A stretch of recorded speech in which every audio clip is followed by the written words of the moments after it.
Projet mathématique de l'école secondaire du Tournesol. Les enseignants ressources en mathématiques ont uni leurs efforts afin de mettre en place des périodes de récupération plus accessibles pour les élèves.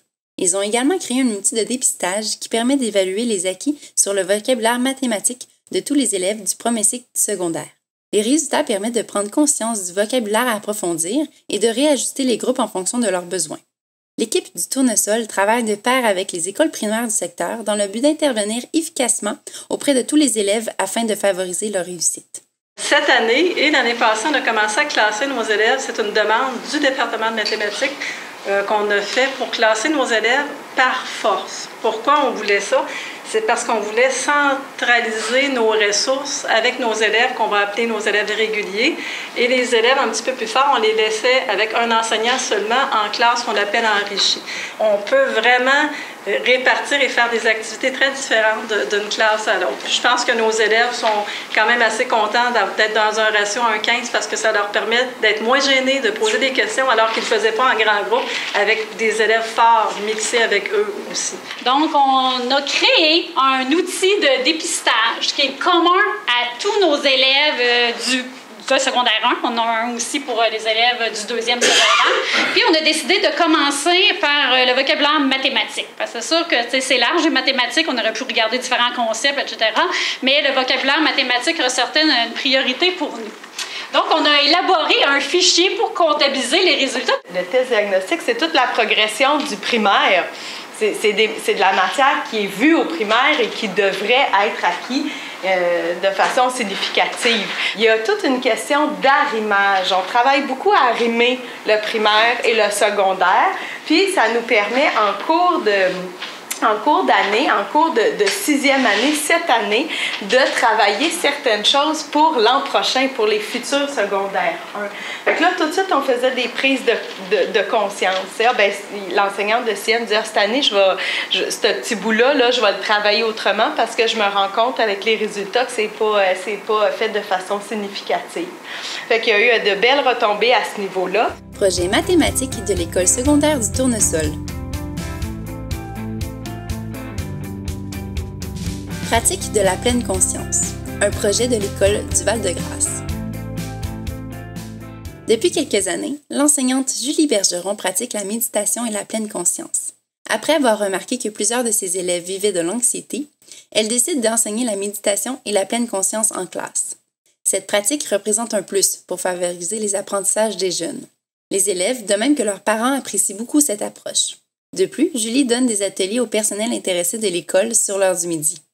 Quelques-uns de ses collègues lui ont déjà signalé leur intérêt à enseigner eux aussi cette pratique à leurs élèves. J'ai remarqué que j'avais beaucoup d'élèves qui étaient très anxieux.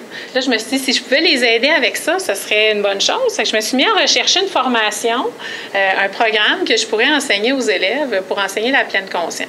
Donc, j'ai trouvé un cours qui se donnait aux États-Unis, pas trop loin. Donc, je suis allée faire ce cours-là, qui durait 5 jours à l'été 2016. Et c'est ce programme-là que j'enseigne aux élèves, qui s'appelle le programme Point B. J'ai travaillé pour adapter puis corriger ces documents-là pendant l'automne 2016, puis un petit peu plus tard dans l'année. Donc, c'est un programme de 10 leçons dans le but d'initier les élèves à la pleine conscience. La plupart des élèves, ils ont nommé en avoir ressenti des bienfaits. Moi, j'ai remarqué aussi que ça aidait à les calmer avant les examens ou les journées où ils étaient plus agités. Ça les aidait à être plus concentrés aussi. Et il y a des élèves qui m'ont dit qu'ils écoutaient une de mes méditations à tous les soirs avant de s'endormir. Puis ça les aidait vraiment à mieux dormir. Fait qu'ils étaient plus reposés aussi. Je fais un échange avec une autre enseignante pour pouvoir l'enseigner à son groupe en plus du mien. Je donne aussi quelques ateliers pour le personnel intéressé le midi. Hier est derrière, demain est mystère, mais aujourd'hui est un cadeau. C'est pour cela qu'on l'appelle le présent.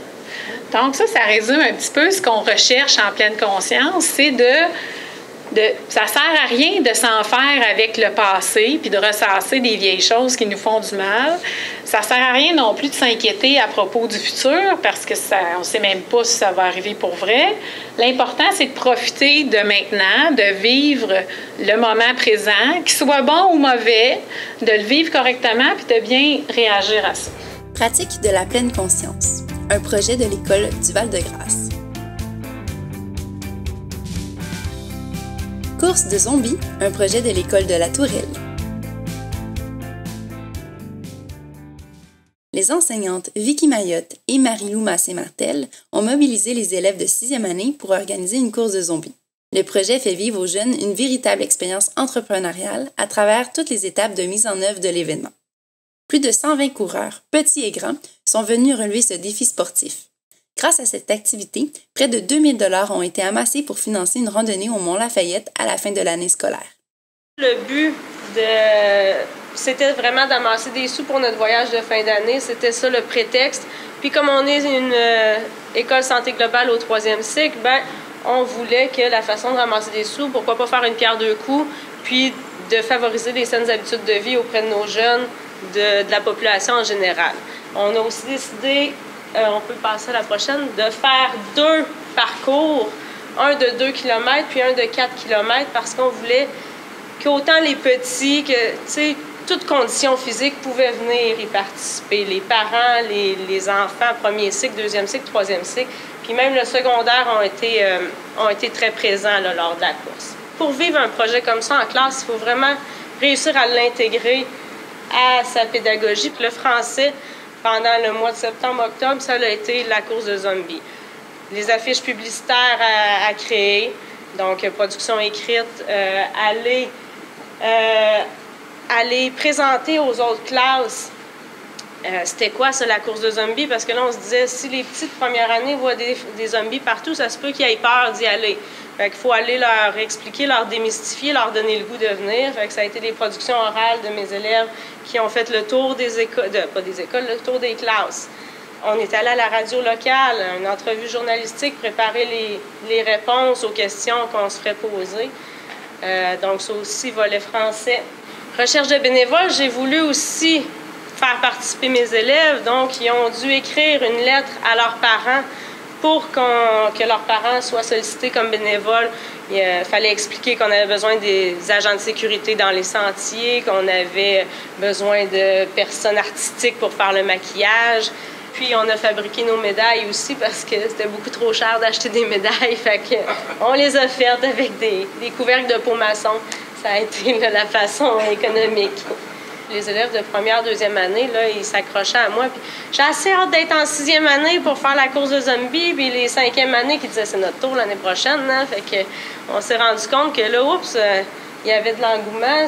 C'était comme une couleur école qu'on venait de se créer.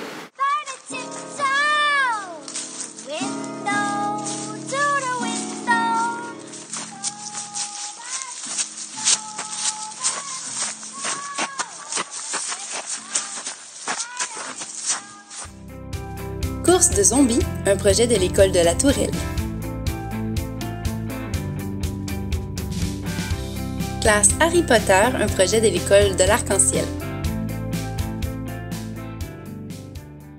Passionnée par l'univers d'Harry Potter, l'enseignante Caroline Charland et la technicienne en éducation spécialisée Catherine Thibault font voyager leurs élèves dans cet univers tous les jours en classe. Elles appliquent cette thématique dans tous les aspects, la décoration, la gestion de la classe et les matières scolaires. Cet environnement leur permet de faire preuve d'une grande imagination et de créativité. Apprendre dans ce contexte est des plus stimulants et motivants pour les jeunes. Le système instauré rend les notions significatives pour les élèves. Il crée également un climat de confiance et de sécurité dans la classe, ce qui favorise la confiance en soi de chacun des élèves. À Poudlard, il y a 4 maisons. C'est comme ça qu'on répartit les élèves. Poufsouffle, Serpentard, Cerf-d'Aigle, Gryffondor. Alors, les élèves dans ma classe sont divisés dans les 4 maisons aussi. Fait que c'est facile, j'ai 16 élèves. Fait que c'est 4 équipes de 4. Les points de maison sont obtenus par des bons comportements des élèves. Quand ils s'encouragent entre eux, quand il y a des élèves pour leur persévérance, dans leurs devoirs. On a une classe qui est ultra soudée grâce aux points de maison. C'est les élèves qui ont des bons comportements, répondent des réponses particulièrement intelligentes, font des efforts, des travaux supplémentaires, peuvent gagner des cartes de choco-grenouille. Les matières scolaires sont intégrées, hein, c'est pas juste le décorum. Alors les élèves ont inventé leur créature fantastique, fait que c'est une composition, c'est à l'écrit. En mathématiques et en sciences, par exemple, j'ai pu travailler le cercle. Ça, c'est les différentes équipes qui ont fait les cercles avec tant de diamètres, tant de rayons. Je modifie des examens pour avoir un contexte d'Harry Potter. En sciences, ils ont travaillé aussi l'astronomie. Fait que ce sont les vraies constellations qui sont punaisées au plafond de ma classe. On a travaillé les dragons dernièrement. Alors, c'est la naissance d'un dragon. On l'a travaillé également dans un examen de maths. Puis en français, on a écrit une lettre au ministre de la Magie pour donner notre opinion sur la légalisation du dragon domestique. Un monde magique pour les élèves, dans le fond, c'est ce qu'on voulait créer ensemble, quelque chose qui sorte de l'ordinaire, qui vont se rappeler toute leur vie. Alors, dans leur lettre, en début d'année, il y avait un billet de train pour le Poudlard Express avec leur lettre d'acceptation à Poudlard. Et nous avons fait la cérémonie de la répartition. L'ambiance de travail avec les élèves, la cohésion que ça fait, ça me diminue mon travail de gestion de classe, c'est tellement plus facile. Puis on a un grand sentiment d'appartenance et de complicité, tout le monde ensemble. On a des élèves qui sont ultra motivés de venir à l'école, d'apprendre des choses parce que tout ça se fait de façon ludique. Pour eux, c'est magique de venir à l'école tous les jours. Quand on s'est assis avec Caroline au début de l'année pour faire les équipes de maison, on s'est assuré que les équipes soient équilibrées, donc qu'il y ait des élèves plus faibles, d'autres élèves plus forts. Les élèves sont tirés vers le haut, vraiment beaucoup, par leur préfet, qui est comme leur chef de maison. Donc, ils sont pris par la main. Viens, on va t'aider, tu vas réussir toi aussi. Il n'y a personne de laissé de côté. Classe Harry Potter, un projet de l'école de l'Arc-en-Ciel. Artifice, un projet de l'école secondaire du Tournesol. Des enseignants ont uni leurs efforts pour organiser une soirée consacrée aux arts. Ils souhaitaient offrir aux artistes une tribune qui leur permettrait de présenter leurs œuvres et de s'exprimer à travers leurs réalisations. Les élèves ont eu l'occasion de présenter notamment les fruits de leurs efforts en danse, en art dramatique, en musique, en art plastique, en photographie, en poésie, en art culinaire et en production vidéo. En plus de favoriser la collaboration et la persévérance, cet événement a mis en lumière la créativité et le dynamisme du personnel et des élèves de l'école.